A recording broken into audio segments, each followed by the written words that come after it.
Just submitted this for a work thing. When I was 7 years old, my life nearly ended in a split second.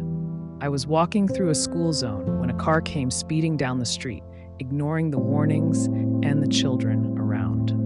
The impact was sudden and brutal. I later learned that I had been impacted with such force that I was left unconscious for days.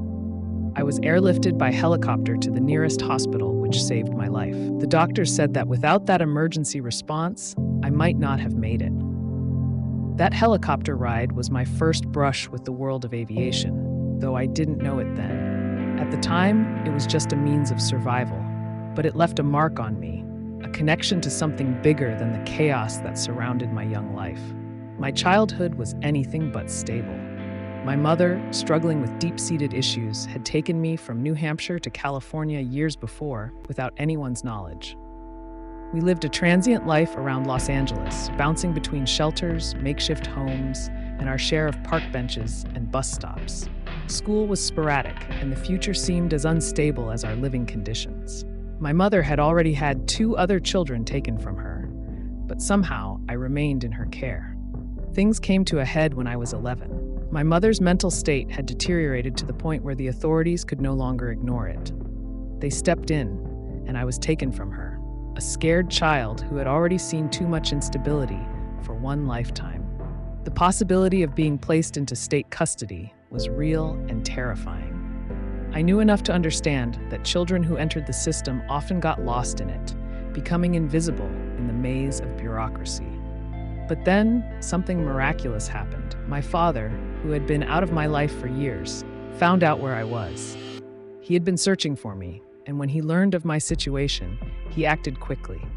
He contacted the authorities and arranged for me to be flown back to New Hampshire. I was sent on the next flight as an unaccompanied minor with nothing but the clothes on my back, leaving behind the uncertainty of my life to that point for a chance at something better. I remember the flight clearly, the feeling of leaving everything behind and the hope that this journey would finally bring some stability. It was the second time I owed my life to a flight. First, the helicopter that saved me after the accident, and now this plane that was taking me to safety, to a father who wanted to be part of my life. When I landed, my father and soon-to-be stepmother were there, waiting for me. For the first time in years, I felt safe. He welcomed me into his home, providing the stability and care that had been missing for so long. The fear of being lost in the foster system evaporated as I began to build a new life with him, far from the chaos I had grown up in. The experience of those 2 flights stayed with me as I grew older. They were more than just means of transportation. They were lifelines that connected me to a future I might never have had otherwise. My interest in aviation and aerospace began to take shape as I thought more about how these machines had been instrumental in my survival and my escape.